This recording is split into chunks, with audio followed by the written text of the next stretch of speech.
what happened in Noah's tent with Ham in Genesis 9. And so I mentioned this again briefly in the Bible in the Year video, and I did a short on it, but there was still some kind of confusion on it, so I wanted to unpack it a little bit more in this video. And so in Genesis 9, we have this interesting story. Noah began to be a man of the soil, and he planted a vineyard. He drank of the wine and became drunk and lay uncovered in his tent. And Ham, the father of Canaan, saw the nakedness of his father and told his two brothers outside.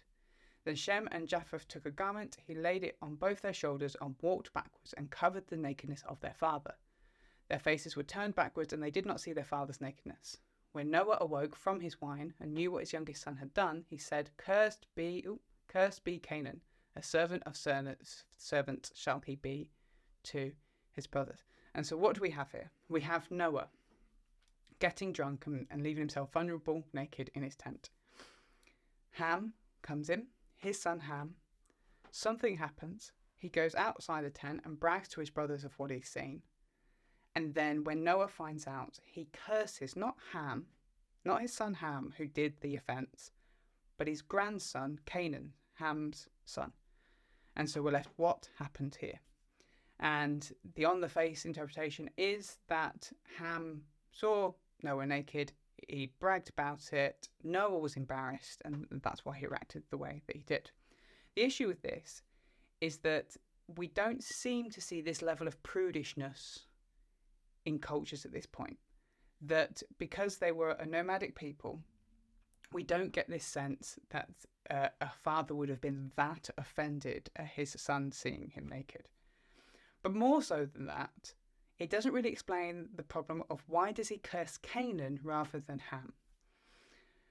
And so then that's led to people kind of wrestling with this some more. And so some people then suggest, well, maybe Ham did something untoward in the tent. And so the obvious kind of conclusion is that there was some sort of sexual assault, that Ham sexually assaulted his own father. And we have to remember this is a very, very primitive culture. And so we obviously have a lot of taboos against stuff like incest. These cultures didn't have those. They'd not developed these taboos yet. And so that might explain it. But I don't think this kind of goes far enough. And I think the answer can be found in Leviticus 18. And Leviticus 18 is a passage all about who you can and who you can't sleep with.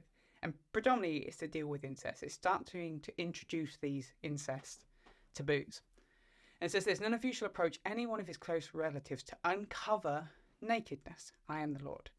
And so we get this sense that uncovering or seeing someone's nakedness meant to sleep with them. It was a Hebrew euphemism. And so this would suggest, oh yeah, maybe something sexual happened in this tent. But it's the next verse that I think gives us our answer. You shall not uncover the nakedness of your father, which is the nakedness of your mother. She is your mother, you shall not uncover her nakedness.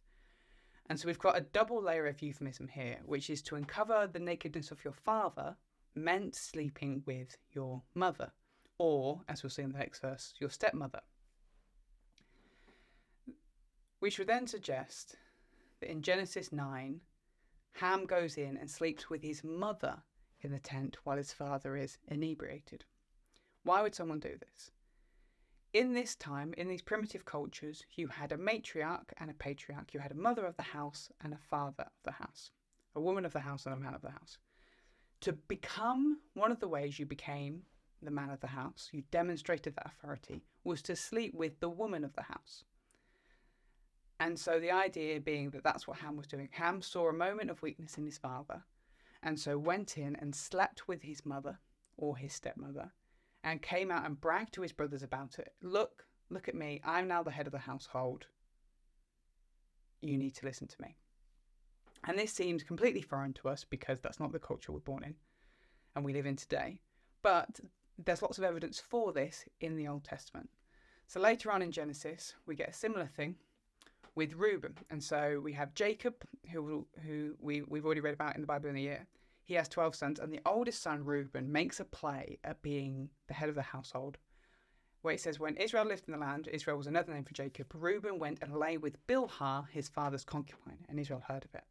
And so Reuben is making a play at being the head of the household by sleeping with one of his father's concubines. Similarly, we get a story in 2 Samuel 16:22. This is in the time of King David. And one of King David's sons, Absalom, has held a coup and has chased King David out of the kingdom and has now kind of set himself up as king. And we get this, he says that so they pitched a tent for Absalom on the roof, and Absalom went in to his father's concubines in the sight of all Israel. He wanted all the nation to see, I am in charge now, I am the captain now, because look at me, I'm sleeping with all of my father's ex-concubines. So, bringing us back to Genesis 9. Let's say that Noah got drunk, he made himself vulnerable. Ham goes in, he sees the moment of weakness, and so he takes this as an opportunity to sleep with his mother or stepmother. The Bible isn't explicit about this. And he comes out and he brags to his brothers about it, and he gets his mother pregnant, and she gives birth to a child that's then named Canaan.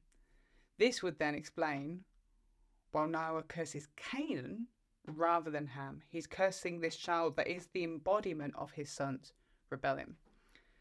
And we see then that as Ham goes out and kind of tells his brothers what's happened, they don't submit to Ham. They go back into the tent and they cover up this offense that's happened to their father. In other words, they submit again to their father and say, hey, you're going to be the head of the household, not Ham. We don't accept and acknowledge what he's done. And so kind of cover this misfortune that happened to Noah. That would be my understanding. That would be where I landed. Let me know which of those you prefer. I hope you found that helpful. Let me know if you agree or disagree in the comments below.